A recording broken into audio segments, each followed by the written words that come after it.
জাতীয় পর্যায়ে যে একটা তাদেরকে নিয়ে প্রধান উপদেষ্টা সহ জাতীয় ঐক্যমত্য কমিশন হয়েছে, সেই কমিশনের বলতে পারেন এটা একটা পরিচিতি সভা, একটা সেরিমোনিয়াল প্রোগ্রাম হয়েছে।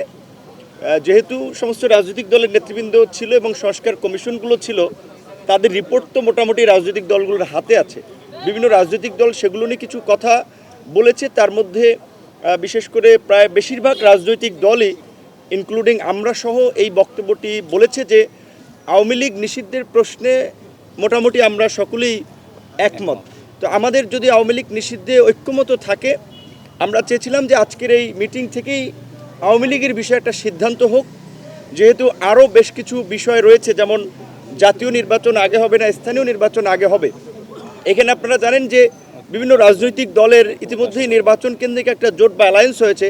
কাজেই সেক্ষেত্রে ওই দল বা জোটের অবস্থানটা আলাপ আলোচনা সাপেক্ষে একদিকে। তো যদিও বেশ কিছু দল এটা বোঝাতে চেয়েছে যে স্থানীয় নির্বাচন যদি আগে হয় তৃণমূলে সংঘাত সহিংসতা বাড়বে, আওয়ামী লীগ মাথাচাড়া দেবে, কিন্তু আমার মনে হয় যেটি তাদের সঠিক ব্যাখ্যা বিশ্লেষণ না। কারণ স্থানীয় নির্বাচন এখন হলেও টুকটাক ঝামেলা হবে, নির্বাচনের পরে হলেও হবে।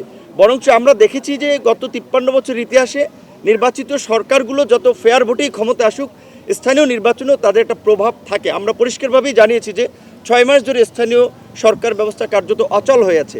এখন প্রধান উপদেষ্টার সম্ভাব্য রোডম্যাপে যদি ডিসেম্বরেও নির্বাচন হয়, তাহলে কিন্তু 10 মাস সময় বাকি আছে। তাহলে 10 মাস সময় এই স্থানীয় সরকার কি প্রতিনিধিবিহীন থাকবে কিনা, সেই ক্ষেত্রে আমরা এই বিষয়টি বিবেচনার জন্য আহ্বান জানিয়েছি।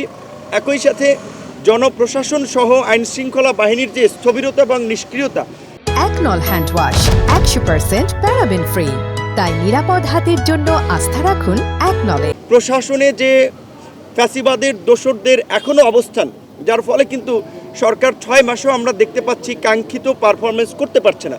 বিশেষ করে স্বরাষ্ট্র উপদেষ্টা কিংবা স্বরাষ্ট্র মন্ত্রণালয়ের কার্যক্রম নিয়ে জনমনে অসন্তোষ রয়েছে, রাজনৈতিক দলগুলো সেটি ব্যক্ত করেছে।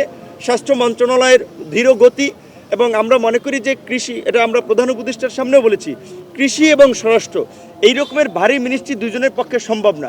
বিদ্যুৎ, জ্বালানি, রেল, সড়ক পরিবহন এরকমের গুরুত্বপূর্ণ 3টি মিনিস্ট্রি একজনের পক্ষে পরিচালনা সম্ভব না। সেই ক্ষেত্রে আমরা বলেছি যে রাষ্ট্র রাজনৈতিক প্রতিষ্ঠান, রাজনীতিবিদদের ছাড়া রাষ্ট্র পরিচালনা সম্ভব নয়। যদিও এই সরকারের সামনে আমরা বলেছি, তাদের একটা প্রবণতা আমরা লক্ষ্য করেছি, রাজনীতিবিদদেরকে বাইপাস করে কিছু কাজকর্ম করা। কিন্তু আমরা বলেছি যারা 5 বছর আগামীতে রাজনীতিতে যুক্ত হবে না, প্রয়োজনে সেই শর্তে অভিজ্ঞ রাজনীতিবিদদেরকে নিয়ে আগামীর কাঙ্ক্ষিত বাংলাদেশ বিনির্মাণে উপদেষ্টা পরিষদ পুনর্গঠন করতে হবে। মোটামুটি এই প্রস্তাবনাগুলোই আমাদের জায়গা থেকে ছিল।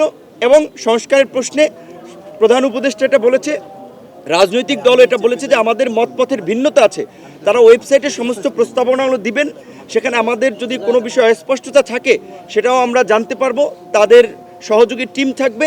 ন্যূনতম আলাপ আলোচনা এবং ঐক্যমতের ভিত্তিতে যতখানি ঐক্যমতে পৌঁছানো যায়, কিংবা যেখানে ঐক্যমতে পৌঁছানো যায় না, যেমন সংবিধানে বহুত্ববাদের বিষয়ে আলোচনা হয়েছে, এখানে যেন ইসলামিক কিছু নেতৃবৃন্দ এটার বিরুদ্ধে বলেছে, আবার লিবারেল কিছু বা অন্যান্য নেতৃবৃন্দ বলেছে গণতন্ত্রে বহুত্ববাদ এটা থাকতে পারে।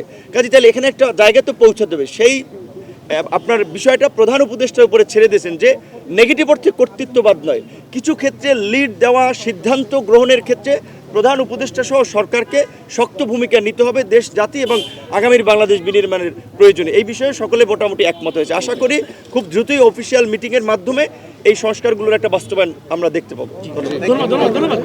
ধন্যবাদ।